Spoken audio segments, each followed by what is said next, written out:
beginning, the fact that pictures could move was magic enough. Snapshots were brought to life in these early scenes of everyday events.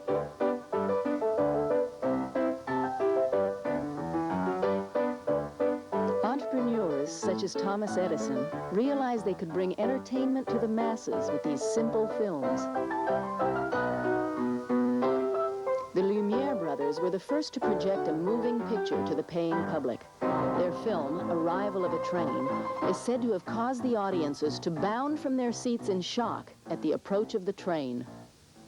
One of the earliest films to use the camera for a special effect was The Execution of Mary, Queen of Scots. The Queen kneels at the block, and a life-size dummy replaces the actress. More than a few viewers marveled at the actress's sacrifice. The French magician cinematographer Georges Méliès is considered to be the father of special effects. Méliès realized the camera could be used to manipulate reality.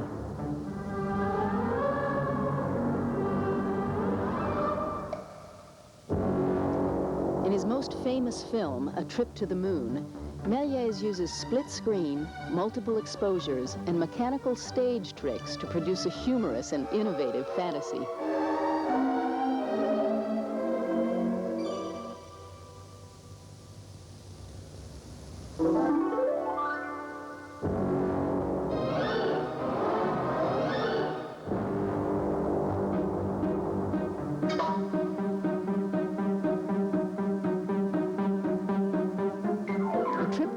Deserves its place in history as the first science fiction film. In the early 1900s, movies seemed to have lost their popularity. Taking a cue from Méliès, filmmakers captured popular imagination by using a narrative, giving the movies a fresh lease on life. The Great Train Robbery consisted of scenes placed together to tell a story, with its non-theatrical sets and dramatic close-ups rather than stage props, gimmicks, or tricks. The audiences of the day were stunned. This early Western made use of some of the first matte shots. In the mail car, the landscape can be seen through the open door. When the film of the landscape was shot, the set area was masked off. Then the film was rewound and the set area photographed with the door area masked off. The resulting film was a composite. By 1912, glass shots and miniatures were used to replace or add portions to a scene. Even the most famous of all movie sets, The Walls of Babylon, built for D.W. Griffith's Intolerance, had cutouts and glass shots to increase the size and detail of the set.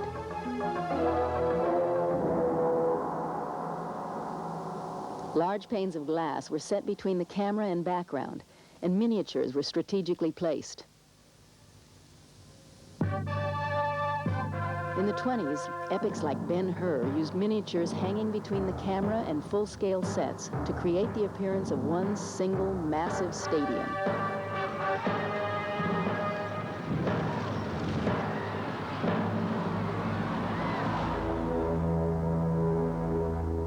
Fritz Lang's futuristic fantasy, Metropolis, impressively blended every tool available to the special effects teams.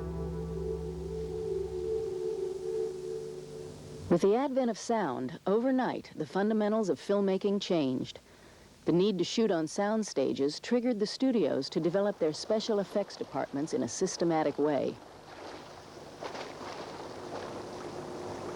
With pools of technical talent, the effects departments created many new techniques, leading in just a few short years to RKO Pictures' release in 1933 of King Kong.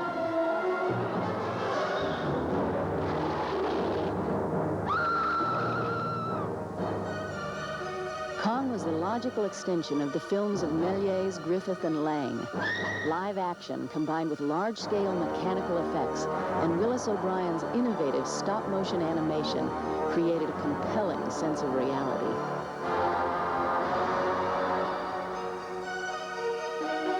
Much of the background of this cave set scene has been painted on glass. Intricate miniature sets have been combined with previously photographed live action projected onto miniature screens camouflaged by rocks. Adding the 18-inch stop-motion Kong creates a scene of astonishing realism.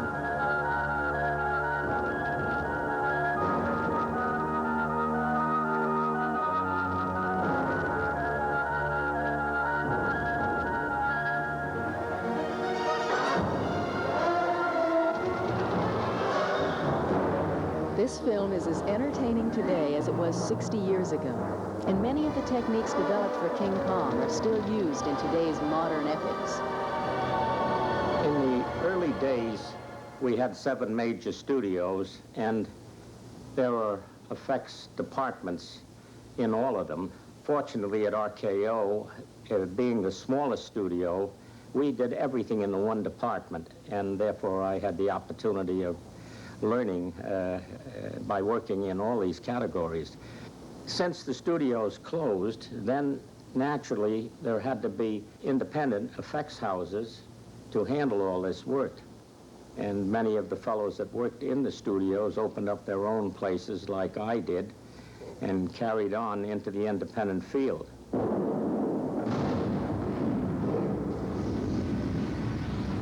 What we've done is basically become the effects department for the studios. We're like a little mini studio ourselves. We have all the various departments under one roof that enable us to do visual effects from start to finish.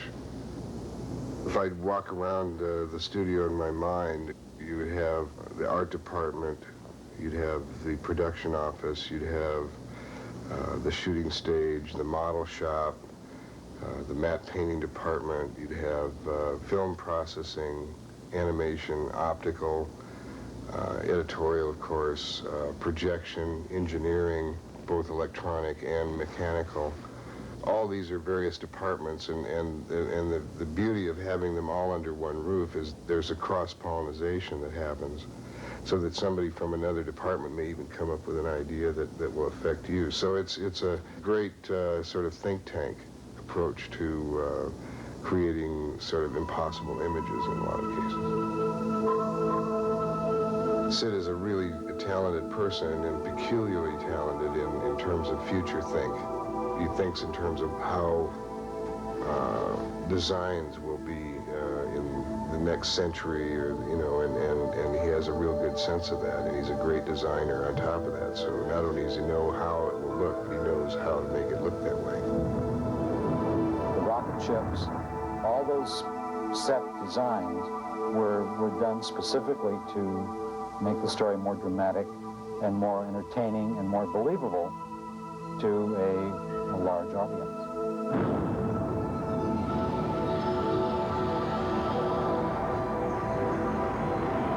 Sid does not design every section and every piece. It's a feeling that he comes across, and so you need to have basically an architect who can take that basic conceptual idea and make it work in all of the various details of the model. Models are used when either the real article is not available, or it's, for instance, in a spaceship, it doesn't exist, so you have to build it in a model. For instance, back in the old days, when, say they needed an ancient castle, obviously in Hollywood or Los Angeles, there are no castles, so they have to be built in miniature.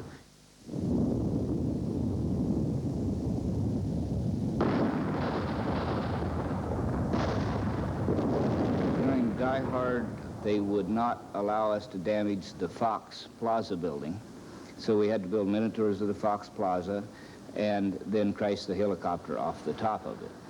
With miniature pyrotechnics, you have to make everything burn much slower and still have enough power to destroy the device. Rolling and speed. The helicopter was ignited. Then a computer was triggered, which lit the fire on the building, threw the helicopter off. We were basically hired to patch up problems they couldn't get in live action.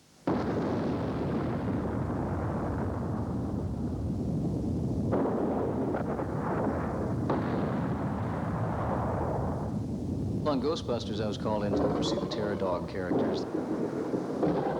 I redesigned them based on their concepts, and then sculpted the miniature stop-motion puppet, which is a quarter scale. Oversaw the sculpting that Mike Hosh led of the larger, full-size versions, because they worked both as stop-motion puppets and as full-size on-set props. And then actually did the animation of the characters when they were running around and leaping and doing all that sort of thing. Stop motion's a process that utilizes the uniqueness of the movie-making illusion, where you actually are seeing a series of still images projected in rapid succession to give the illusion of movement. With stop motion, you fool the mind by shooting a succession of still images in what you infer would be the increments that they would appear had this character you're pushing around been moving in the real world, in real time. When you're ready to shoot the frame, you turn on the camera controller. It interlocks the camera and the projector. This character is photographed after the live action has been photographed. You shoot a frame of the creature in conjunction with a single frame of movie film projected behind it. There are all sorts of ways to bring creatures to life, of course. Stop motion is one of many. Hello, everyone. I'm the big new star of the big new movie, Gremlins 2, The New Batch. And here's someone very special to tell you all about it. The technology is evolving so quickly that the things that we're doing in this picture now we couldn't have done 6 years ago in the other movie. Because the lip sync is so difficult to perform live and take so many people, and because Tony Randall talks so quickly in this film, I decided that the best way to do that is to pre-program all the lip sync dialogue and perform the rest of it live. Then you actually just program the upper lip first, and then the lower lip and the tongue and the jaw, each at a separate pass, and then the gilder flip will play it back at real time. Boy, this is a really good movie. And there you have it. A true unsolicited testimonial from Gizmo himself in his very own words. So listen to Gizmo. You know he'd never lie to anyone. If a little gizmo or a gremlin is crawling along the floor, there's usually a hole in the floor. And so it's always a big question mark as to where this hole needs to be. So first we start out with a small hole, about 3 inches, and then later on at the end of the day or the end of the shooting of this particular sequence, the set will look like Swiss cheese because there's holes all over the place. They're not 3 inches, but they're this big. In the second movie, we had already had the experience of doing the first movie, so we were much more prepared and knew pretty much what had been done before and what we wanted to do differently. In a sequel, you have to try to top the first picture, and there were a lot of things that were just not technically possible for us on the time and budget that we had on the first movie that we knew we would have to have in this picture. So when we went to Rick Baker, when we were writing the script, we tried to include him. They came to me before the script was even finished, and I said, why don't we do this? Why don't we do this? And this would be a really thing to try, and they added that stuff in the script. And every day that we shot, we made up stuff. Joe says, what are we going to have him do today? It's like, well, I don't know. What do you want him to do? He goes, well, have him throw stuff. I said, well, how about if we do this? And he goes, okay. So, that's what was fun about working with Joe. He's real open for suggestion. To create a character, we'll start with a two-dimensional sketch. I usually do drawings first, and sometimes full-color paintings. We sculpt the new features, make molds of those parts. In those molds, we put rubber, which has to be baked in the oven, foam rubber usually. And it's painted, and you put hair on it, and the mechanics are built for it. It has facial mechanics. It really varies for each thing. I wouldn't exactly know how to tell somebody how to do this, because on the surface, it just looks like you point the camera at it, and you turn it on and you turn it off. But in fact, the number of puppeteers there are and the amount of communication that has to go on to get even the simplest thing to happen when you want it is just something that comes with practice. The 1989 Academy Award-winning picture, The Abyss, required all the visual effects tricks known to create an environment seemingly without effects. The effects teams combined radically different environments, water and air, to create the illusion of a futuristic adventure 2,000 feet below the surface of the ocean. Jim had done a film, his very first attempt at shooting underwater. He said that basically sets that were left underwater overnight were destroyed by the following morning. So it was determined very early on that we would shoot in some sort of tank. During the filming of the live-action sequences, divers were submerged 6 to 7 hours a day in underwater sets. Scenes too complicated to shoot underwater were filmed in miniature on dry stages. Jim Cameron, who's basically did most of the boarding, along with John Bruno, for quite some time, came to DreamQuest along with other effects facilities with the idea of breaking down the shots into specific categories or areas. And he came to DreamQuest with most of the motion control type work. Boards were already complete, as if you can probably see some we have up here. Essentially, what he wanted to do was find out our technique and ideas of how we would go about accomplishing the shots. So it did some thinking and came up with some suggestions or ideas of new techniques that might allow the effects to look more realistic than probably could have been done with standard technology. And action, John. The director and effects teams built foam core mock-ups of the models and underwater sets to carefully choreograph and plan each scene as it would appear in the final film. Move in. Using videotape and stills of a cargo shipwreck 800 feet underwater as reference material, they returned to the stage to match the look of the abyss as closely as possible to reality. Okay, coming to the stop point. No, keep going, keep going. Okay. That's just to create a relationship. FX 57 is a shot where Lindsay and the crew, the group who are in the submersibles, begin the reconnaissance and trying to find a sunken submarine. Basically, what it is a shot of 3 small submersibles going along the hull from the stern of the sub all the way to the bow of the broken nose of the sub. And again, it's being intercut with live-action real footage of submersibles that they did in South Carolina in the big tank. What we did is we used the gantry system, the gantry motion control system, to hang the submersibles and then shot it using about 6 passes, some shot in smoke, some shot in clean air, and through the combination of the passes, filtration, and lighting, we're able to give the feeling that we were shooting actually underwater. Most of the time, when you're doing motion control work, you have separate film elements. In this case, having the actual models working in the same room, in the same environment, it allowed the lights from the submersibles, which were the only light source in the scene, to actually illuminate the background, which in this case was the sunken Montana. When we started the Abyss, we looked at using traditional techniques. In other words, shooting the subs against a blue screen and compositing them into a background, in this case a Trident submarine. The advantage the gantry system gave us was that we were able to do everything pretty much in camera. We spent the extra time to build this enormous rig, and it took much longer to program because instead of maybe 8 or 12 axes of movement, suddenly we had 32 going all at once, all 3 submarines, and in addition to the camera moves and any other little gags we had going on at the time. The models on the particular part of the gantry were kind of special in the sense that they had to be self-contained. In other words, the submersibles had to have their own power sources, they had to contain the rear projectors, and they were quite large. Dave Goldberg was in charge of actually designing and coming up with a lot of solutions in constructing the models.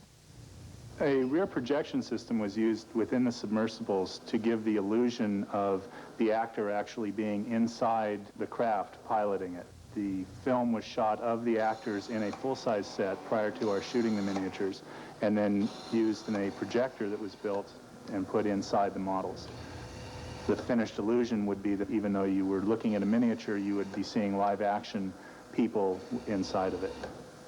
The scenes are shot in separate passes in order to control exposure and color of each element. Using the technology of motion control, the effects teams duplicate the movements of each model perfectly for the final composite. The light from the miniature subs in smoke makes up 1 pass. Another pass in clean air uses fill light in order to see the details of the models. The image of Lindsay is rear projected into the cockpit of the miniatures in a separate pass. The final composite is made up of these and other elements, including a pass for strobe lights and bubbles, which add to the underwater look of the scene. The sequences where Lindsay's outside of the broken, damaged deep core, and she's literally on the edge of the abyss, standing there, and she senses this colorful light, and this huge type of ship, kind of glass ship, comes up. And so it's made up of a number of cuts. And the first one is, of course, is a wide-angle shot where we see Lindsay and some of the wreckage and the edge of the abyss as we see the mech ship rise up and over the edge. That was done dry for wet. In other words, Lindsay, who was actually a stunt person shot months later at Harbor Star in San Pedro, was shot against a blue screen in air. We then cut to a close-up where we're down low looking up as the Manta wing kind of passes over top and she reaches up and actually touches the surface. This one we're close enough that the bubbles and her regulator and just the whole way that the water moves and the bubbles come off the top of the Manta ship required us to shoot it underwater. In order to give the illusion that her bubbles were coming in contact with the surface of the Manta ship, what we did is we hung plexiglass mirrors in the water at the plane of which the wing would actually coincide.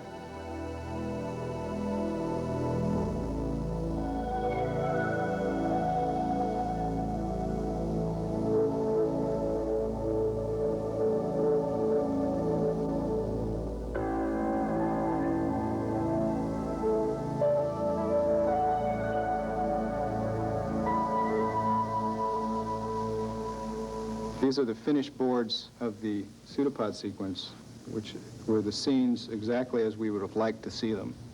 Looking these over, we sat down one day and said, well, they can't be done.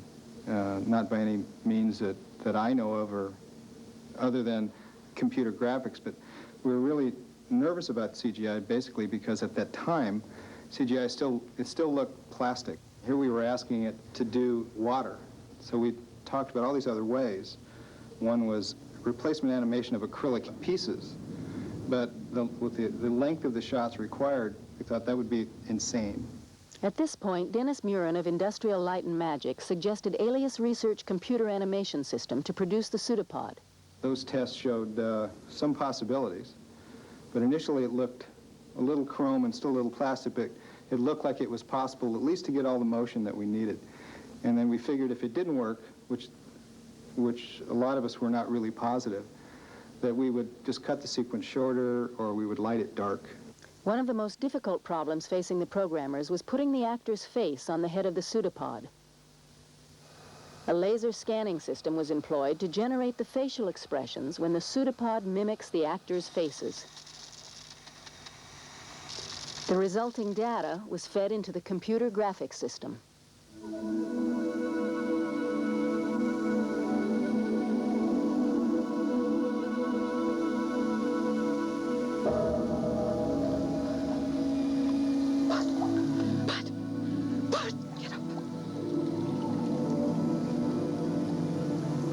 Even the best special effect is only as good as the actor's reaction to it. So if you have a really great effect and you cut to an actor who doesn't look like he's believing what he sees, then your effect is no good. When you create reality, they call it special effects. And it's not an effect, really. When you get through, it's reality. If you don't think it's reality, it's not a good job. I think that visual effect will continue to expand, and as long as they continue to satisfy the audience's desire to be put in a place they couldn't otherwise possibly be put, they will continue to be successful.